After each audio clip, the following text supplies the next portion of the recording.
What's going on, guys? Amir here, welcoming you all back to another episode of Carpe Diem Reboot.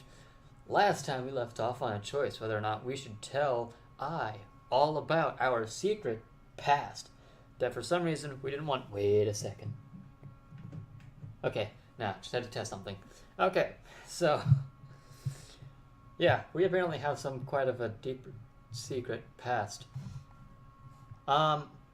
This is a decision that I feel like 90% of people are going to say yes to, so I'm going to say yes as well. I'm already regretting my decision. Fine. This is everything I can think of. I am born in my father's hometown in the West. Both my parents were engineers, and I grew up learning a lot about their field of work, even helping them sometimes. Lily and I met in high school around the same time when my father passed away. She forced me to join a club she started, saying she wanted to save the school and that she needed me for that. She had always been a weird person, but every day with her was fun. We have been together since until the incident with her brother, which I've already told you about. When I had no place to go, I decided to come and live here, my mother's hometown. So, here I am.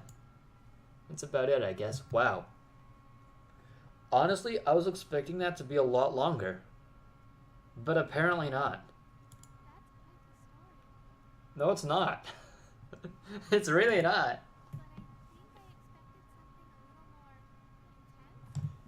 Yes. Thank you.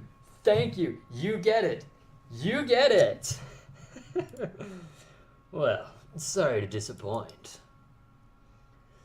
So what happened to making friends and filling up your contact list?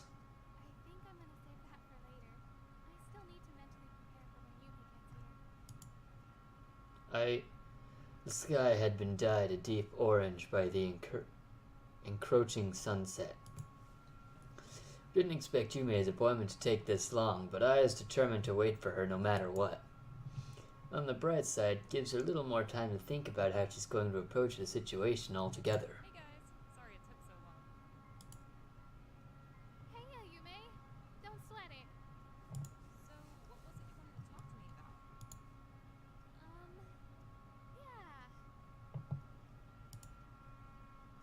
Yeah. Ai looks at me as if trying to ask for my permission again. I simply stare back at her. This has to be something she needs to do on her own. There's something I need to apologize for. We have been keeping a secret from you. What's with the serious atmosphere all of a sudden? Gee, I wonder why. The sky's orange.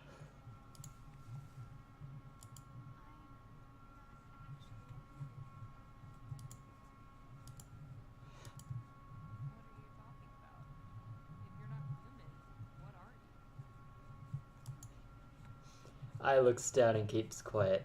I guess she's still hoping that Yume figures it out so she doesn't have to spell it out for her. Of course, Yume isn't going to gracefully accept this, though. Who would? I certainly wouldn't. I'm able to prevent myself from butting in, but just barely. It's better this way. A minute or two goes by. Ai finally speaks.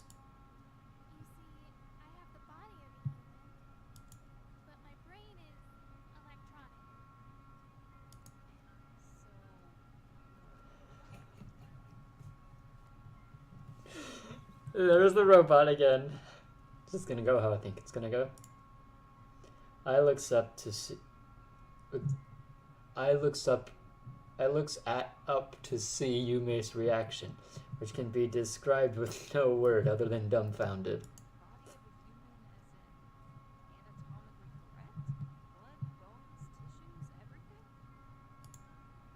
I nods.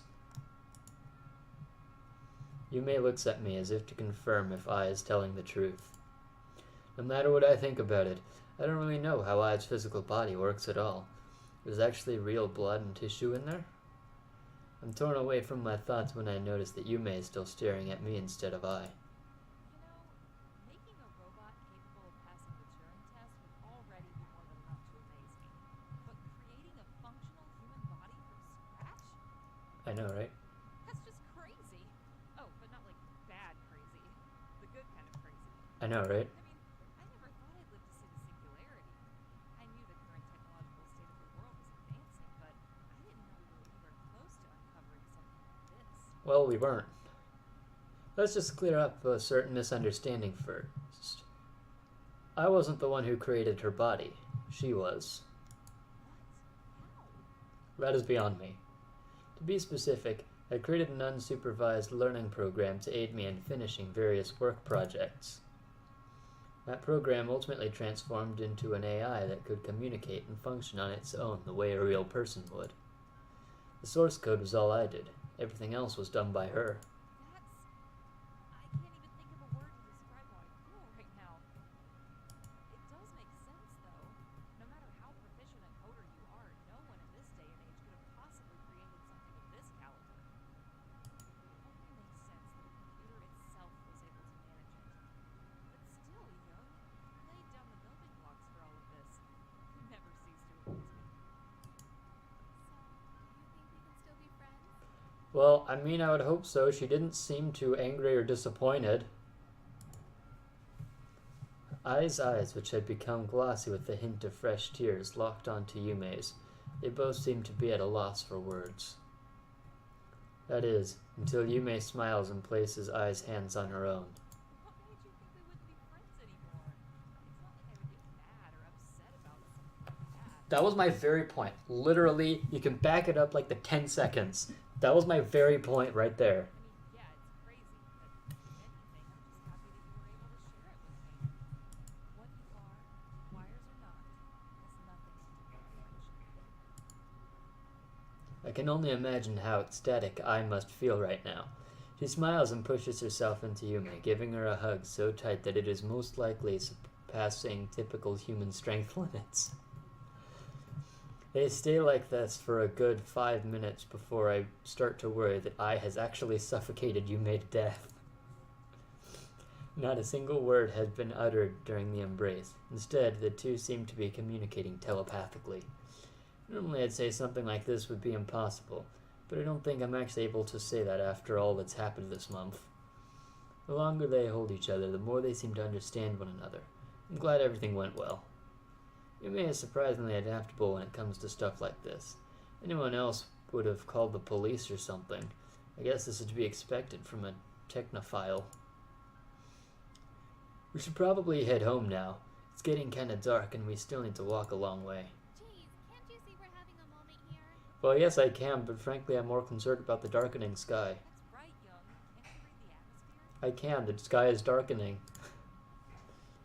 But you guys have been hugging for like 10 minutes. Before I know it, Yume and I are both poking fun at me. Friendship is scary. Anyway, Young is probably right. I'm sure you two need some rest. It's been a long day. Has it? About it. Shopping with girls is exhausting. I can second that. Yume stays with us as we begin to make our way back home. Your body is so well made, I never would have guessed that you weren't a real human. Oh yeah? You think so? Yeah. Even after what you told me, you still seem more like a human than a robot to me. See, Young, even she agrees. Why did I say she wouldn't agree? I refuse to comment on anything pertaining to your body for the rest of the night. What do I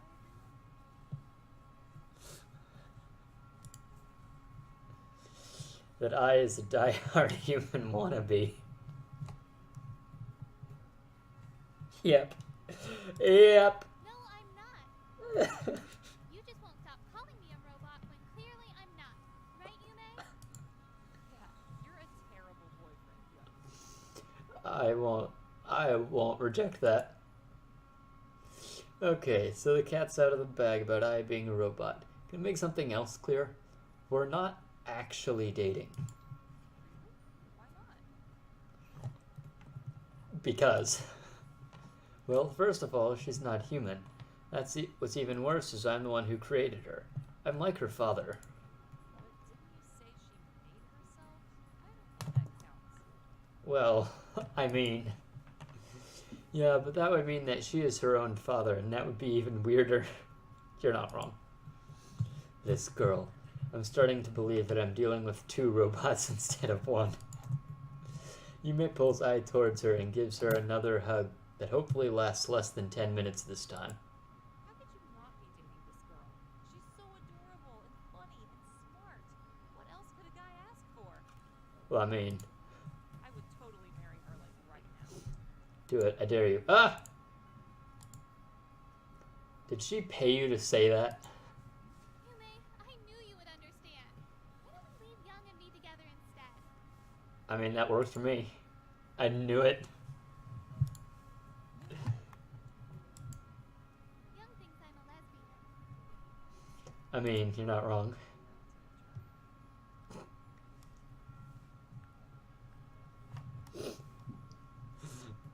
You're not wrong. Get a room, you two. Strangely enough, the two seem like they've known each other for years. They definitely have similar personalities. On top of that, they're both tech geek code monkeys. Regardless, they both seem happy, and I'm happy for them. So if I isn't your ideal girl, who is? Tell us about your ex. Wow. Oh God. They both stare at me intently. I would be lying if I say I didn't kind of like Ai. She has all the qualities I look for in a girl. In fact, she's pretty much just like Lily. Pushy, impulsive, troublesome, rude, cheerful, caring, fun. It's not a single boring moment when I'm with her. It's like Yume said, she's basically the perfect girl, but I think that's exactly what's making me so skeptical about seeing her as a real girl and not a robot. She was human, to say the least. He really doesn't get it. Let's leave him and be together, Ai. You're so much more fun than him anyway, Yume. I mean, I'm not gonna deny that. This whole not a lesbian thing is getting increasingly harder to believe. But still, I've got to say, you really did a great job making that body, Ai. Of course. Don't underestimate my skills in human craft. What? Human craft? Is that even a thing? But if you don't mind me asking, why did you choose a human body? As impressive as it is, the capabilities of a human body are quite limited. You could have achieved more if you made your body out of more advanced materials. Ai stays quiet. Both Yume and I know the answer is simply that Ai wants to be human. We don't understand why Ai, or any intelligent being for that matter, would choose a type of body with so many imperfections. There's so many better things that she could have done. Maybe it's the thumbs. Long walk home passes by very quickly. I always thought I liked walking home alone more than with others, but this has actually been pretty fun. After several conversations with no relevancy to anything whatsoever, we reach Yume's place. Ai gently pushes her towards the door before Yume is able to say her goodbyes. See you tomorrow, Young. I'm spending the night with my beloved Yume. Okay, bye. You're kidding, right? You don't even have a change of clothes with you. When did you two even decide this? Doesn't matter. I'll borrow some of Yume's clothes. She is clearly taller than you, and her stuff probably does not fit. You can't just crash in someone's house whenever you feel like it, let alone take their clothes. Yume laughs. She can stay with me, it's no problem. I'm sure I have a few things that fit Ai. That was my concern. You're really okay with it? Yeah. Plus, I haven't had a friend stay over since kindergarten, so this is kind of exciting. Well, if you say so. Yay! See you. Good night, Young. You better not cause any trouble. You really are like your father. When I get back to this place, the whole thing better not be ashes and burned to fire. And wait, I said that wrong. See? Drawing no leave you in her care. But if she does anything crazy, just shoot me a text and I'll come drag her home. What would I even do that you would consider crazy? There's a lot you would do, Ai. There's a lot you would do. Roger, do you want to come inside and eat something before you leave? I'll take free food. As much as I would love to, I think I'll just head straight home tonight. I'm exhausted. Suit yourself. I wave goodbye to Ai and Yume as they enter the bakery. This might be the first time I've ever let an opportunity for pastries pass, but I'm just really not feeling it right now. Excuse me. I decide it's best to just get some sleep as soon as I can before I get dragged out of my room again tomorrow. I arrive at my apartment and plop down on my bed. Even though it's only been a few days since I came to life, it feels like it's been years since this room was quiet. Yeah, it's a little lonely, but it's peaceful. I like this. Plus, I can finally get a good night's sleep. Just as I close my eyes, the phone rings. Oh no. And it's I. She's sending me a picture of them in Yume's room. Yes. Yes. Very nice. I close my eyes again. Another picture message. Oh, good. Now they're eating food. Please just let me sleep. Yet another picture from I. This one has a caption, "We're about to watch a movie." Cool. Are you seriously going to do this every 5 seconds for the rest of the night? I turn off my phone before this goes any farther and eventually drift off to sleep.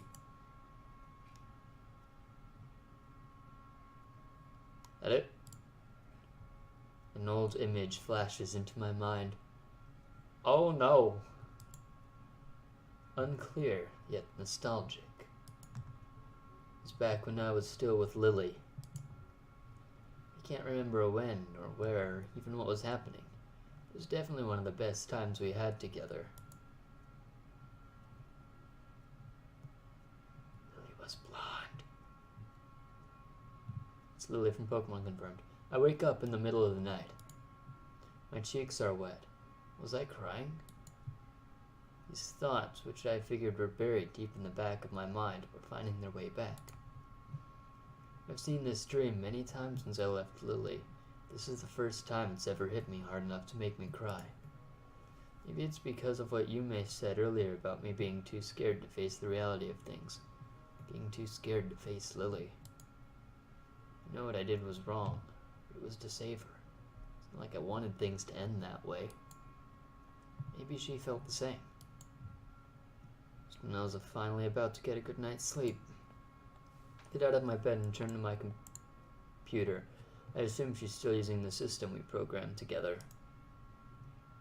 I began writing her the first message I sent out in a very, very long time.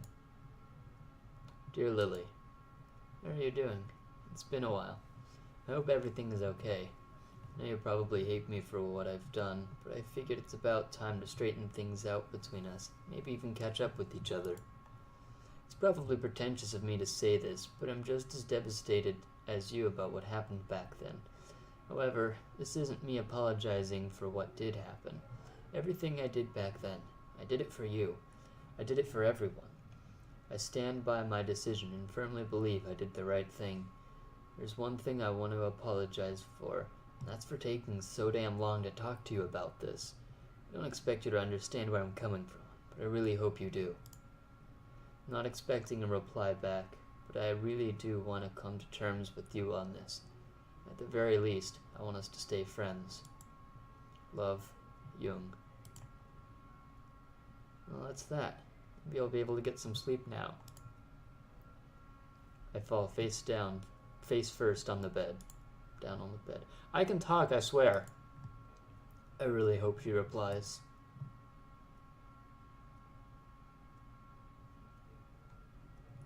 Well, I intended reboot scenes like this to be a cutoff point, but we're still pretty early. And I don't quite want to cut it off just yet. So we're just going to go ahead and continue moving forward on this. And we'll just have bizarre stopping points from here on out. Before I know it, I'm awake. And that went by quicker than I would have liked. I always loved waking up alone. Ever since I showed up, things haven't really worked out that way. Every day it's a new kind of disturbance. This time it's just quiet. I wonder when she's coming home. I start to worry that I is bothering Yume by outstaying her welcome. I decide it's probably best to get over there and retrieve her. After going back to sleep for a few more minutes, of course. Lily! I completely forgot about the email I sent last night and jump out of bed. I doubt she's replied yet, but I figure there's no harm in checking. And look at that, one new message from Lily. Dear Young, thank you for writing me after so long. I'm doing well, same as everyone else. I've heard about your latest project. Honestly, I'm surprised. I didn't think something like this would be suited to your style. Either way, I hope you're doing okay as well. I'm still grieving over what happened. Who wouldn't? But as much as it pains me to say this, I do understand why you did what you did. Part of me doesn't want to believe that it was the only way to fix everything, but I know that there's some part of me is probably just naive. That aside, I know you would be the one to hate me. After all, I was the only reason you were put in such a terrible position in the first place. I could never hate you, Young, no matter what you did. I've always wanted to contact you and ask you to come back, but I was under the impression that you'd just rather not be around me anymore. Now that the air has been cleared, I truly hope we can go back to how we used to be. You're more than welcome to come back any time you like. I'll be looking forward to it. You all will. Love, Lily. After all this time, we were both just hiding. We thought there was no other way we'd ever be able to understand each other, so we just hid. I'm happy the air is clear. I really am. Now I have to figure out whether I should stay here or go back. There's also the matter of I. I doubt Lily would just welcome I into the group without her having anything to offer. She needs to be stripped of any freedom she has and be programmed back to original form, before her body. Considering that's the last thing I would ever want, I'd have to leave her behind. I'd have to go back alone. I can't possibly leave I alone, at least not yet. I have to decline. Dear Lily, I'm extremely happy that we were able to clear everything up. I, of all people, should have known that you would be able to see things from my perspective. I was foolish. Even with that, though, I'll have to decline the chance for return. Surprisingly enough, I'm pretty happy with my life right now, and I want to keep cherishing it. There's still so many things I have left to do.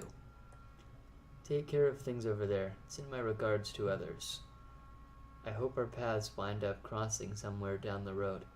I'd love to see you guys again. Love, Young. I feel relieved. This isn't how I pictured my day starting off. I guess now is a good time as any to go fetch I up. I call I's phone, but she doesn't pick up. I decide to try a few more times. Still nothing. She's still sleeping? What kind of girl oversleeps at her friend's house but wakes up bright and early in their own? May has to be awake right now, doesn't she? Maybe she'll pick up. Hello? Hey, it's Young. Sorry to bother you, but I'm not sure if I ever gave you my number or not. Oh, hey. No, she hasn't yet. What's up? Tried calling her a few times, but she's not picking up the phone. It's dead, isn't it? Yeah, she's, pretty busy. Here, I'll pass her the phone. Young? Why even buy a phone if you don't plan on using it? Is that what that vibrating was? I'm kind of in the middle of something. What's up? I just wanted to know if you're causing any trouble for Yume. Yume, am I causing you trouble? Same. What are you busy with anyway? Please tell me you're learning how to bake. We're not at her house right now. We're at the arcade place. Oh, well. You should come here. It's so much fun. It's crowded as hell. I think I'll pass. I'm never coming home again unless you come here first. Well, that would certainly put an end to several of my problems. What was that? I can't hear you. I swear, I'm just gonna ditch this girl eventually. Ugh, fine, I'll go. Where is this arcade? It's a couple of blocks away from Yume's house. Just keep going straight and you'll eventually see it. I'll leave soon. Just pay attention to your phone, okay? I will. Gotta go. See ya. I hangs up the phone. What is it that's keeping her so busy anyway? A game? Should have asked Yume. Excuse me again. After tidying up my bed, I take a quick shower and throw on whatever clothes I can find. Doesn't sound like finding this arcade should be too hard. I step outside of my apartment and get ready for what is presumably going to be another incredibly tiring day. Just keeps going. Just keeps going. And that's all the time we have for today. Thank you all very much for watching. If you enjoyed, do be sure to leave a comment and a like down below. If you want to see more, hit the subscribe button and turn on notifications. I hope you're having as much fun playing this as I am. Well, not playing it. I'm playing it. You're watching it. Yeah. So, I'm certainly having a blast playing this. I don't want to stop, but that's all the time I have for today. So, with that, I'll let you guys go, and I will see you guys next time. Johnny.